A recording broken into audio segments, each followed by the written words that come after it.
já voltando aqui diretamente, tá?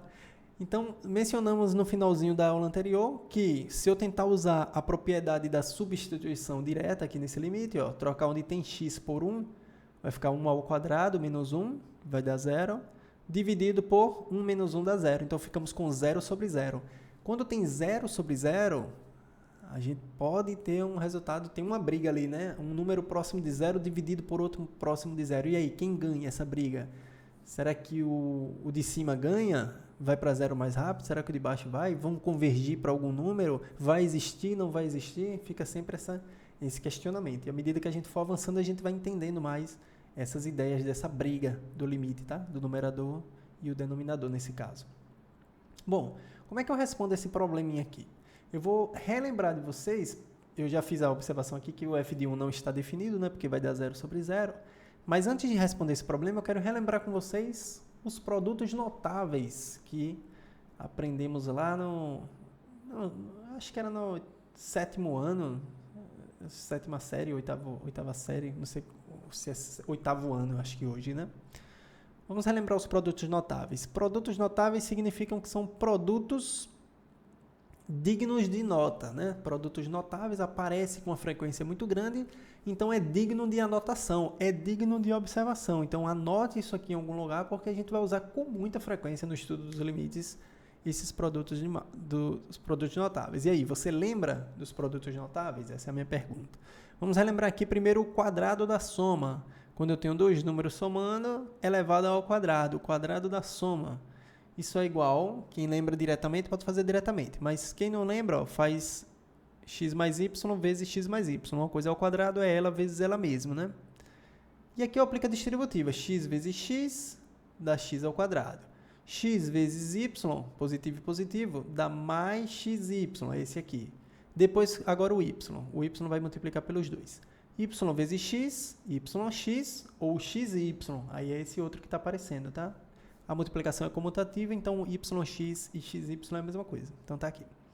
E por último, y vezes y. Mais vezes mais dá mais, y vezes y ao quadrado. Esses dois termos centrais, eles são iguais, então eu somo, tenho duas vezes ele, né? Então eu fico com o quadrado do primeiro, mais duas vezes o primeiro vezes o segundo. Quando eu estou falando primeiro e segundo, eu estou falando desses caras, ó. O x é o primeiro e o y é o segundo. Então o resultado final é esse, que a gente vai ler assim. Quadrado da soma. Quadrado está elevado ao quadrado de uma soma. É o quadrado do primeiro, lembra que o primeiro é o x, né? O quadrado do primeiro mais duas vezes o primeiro vezes o segundo é o y, mais o quadrado do segundo.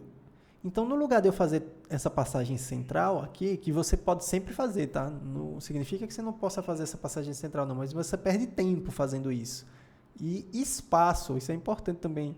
Questões de cálculo, às vezes, dominam muito espaço do papel. Então, ser um pouquinho mais conciso vale a pena. Então, no lugar de fazer todo esse processo, você vai sair diretamente do quadrado da soma para quadrado do primeiro, mais duas vezes o primeiro vezes o segundo, mais o quadrado do segundo. Você vai fazer essas etapas aqui. E o quadrado da diferença, o que é que mudou daqui para cá? Agora é a diferença, no lugar da soma é a diferença. Você vai fazer mais uma vez, ele vezes ele mesmo. Agora, quando eu multiplicar x vezes x dá x ao quadrado, x vezes menos y mais vezes menos dá menos, x vezes y dá xy, beleza? Menos xy. Agora vamos com o y é negativo. Menos y vezes mais x, menos vezes mais dá menos, y vezes x, yx ou xy. Eu já coloquei aqui xy na ordem invertida, tá? E agora, por último, menos y vezes menos y. Menos vezes menos é mais, y vezes y ao quadrado. Então, você percebe mais uma vez que esses dois termos centrais são iguais. E agora temos menos duas vezes ele, já que os dois são negativos. Então, eu fiquei com essa expressão. Como é que eu leio? O quadrado da diferença é o quadrado do primeiro menos duas vezes o primeiro vezes o segundo mais o quadrado do segundo. Se você comparar o quadrado da soma com o quadrado da diferença, a única coisa que mudou aqui no final é que esse sinal da parte central saiu de mais para menos. O termo central aqui, né? Saiu de mais para menos. Quadrado do primeiro mais duas vezes o primeiro vezes o segundo mais o quadrado do segundo é o quadrado da soma. Quadrado do primeiro menos 2 vezes o primeiro vezes o segundo mais o quadrado do segundo é o quadrado da diferença, tá? Terceiro e último produto notável aqui pra gente, o produto da soma pela diferença. Se você fizer x vezes x, dá x ao quadrado. X vezes menos y dá menos xy. Agora vamos para o y. Y positivo vezes x, positivo também. Y vezes x dá yx ou xy, positivo. Perceba que esse aqui é positivo. E y positivo vezes menos y, mais vezes menos dá menos, y vezes y ao quadrado. E agora os termos centrais eles vão se cancelar, porque um é positivo e outro é negativo. Então eu fico só com o quadrado do primeiro menos o quadrado do segundo. Essa também é muito legal. O produto da soma pela diferença é o quadrado do primeiro menos o quadrado do segundo. Eu vou guardar essa informação aqui, essa última, porque é justamente ela que eu vou usar aqui no numerador desse limite, tá? Eu vou usar justamente essa propriedade. Por isso que eu vou anotar ela aqui em cima. O produto da soma pela diferença é o quadrado do primeiro menos o quadrado do segundo. Por que eu vou usar ela? Vamos ver como é que eu vou utilizar ela. Observe o seguinte. Estou com a expressão aqui, x ao quadrado menos 1 dividido por x menos 1, beleza? Perceba que eu posso trocar esse número 1 por 1 ao quadrado, porque 1 ao quadrado dá 1. Não tem problema nenhum trocar o 1 por 1 ao quadrado. Então, eu tenho aqui o quadrado do primeiro menos o quadrado do segundo. Eu tenho o quadrado da diferença aqui no final. Eu estou com essa expressão no final. Então, eu posso trocar isso pelo primeiro membro aqui da equação. O x é x mesmo ali e o y é o 1 que está fazendo o papel. O 1 está fazendo o papel do y aqui. Então, isso é a mesma coisa que x mais 1 vezes x menos 1. Produto da soma pela diferença. Quadrado do primeiro menos o quadrado do segundo. Então, eu faço essa substituição. Quando eu faço essa manipulação algébrica aqui, eu ganho um fator comum. Um fator que está aparecendo tanto no numerador como no denominador, que é justamente o x menos 1. Só que eu não posso cancelar esse fator aqui. Não posso nessa expressão, porque se o x for 1, isso aqui vai zerar e vai zerar embaixo. Aí, quando eu zero, a propriedade do cancelamento ela não é válida se o valor for 0. Então, eu não posso cancelar. Só posso cancelar se o número for diferente de 0. Mas esse número, de fato, é diferente de 0 porque o x não é 1. O x tende a 1. E como o x tende a 1, x fica muito próximo de 1, mas nunca será 1. E se o x nunca será 1, isso aqui nunca será 0. Pode ficar bem próximo de 0, mas nunca será 0.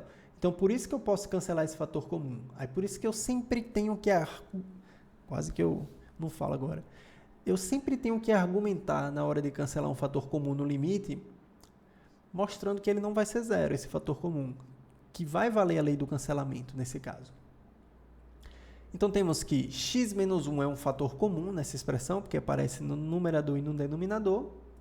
E no limite acima, quando x tende a 1, x é diferente de 1. Daí, x menos 1 será diferente de 0. Porque se x não é 1, x menos 1 é diferente de 0. Tá certo? Então, como x menos 1 é diferente de 0, podemos cancelar o fator comum e calcular o limite. Então, me permite agora, depois desse argumento, fazer o cancelamento do fator comum e calcular o limite.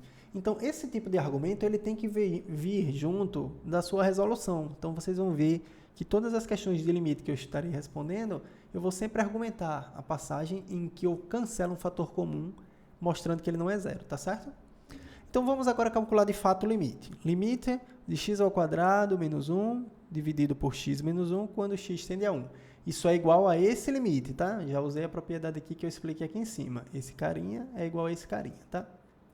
Como eu já argumentei que esse fator pode ser cancelado, porque ele não vai ser 0, o x menos 1 é diferente de 0, eu cancelo esse fator comum e fico com a expressão só x mais 1.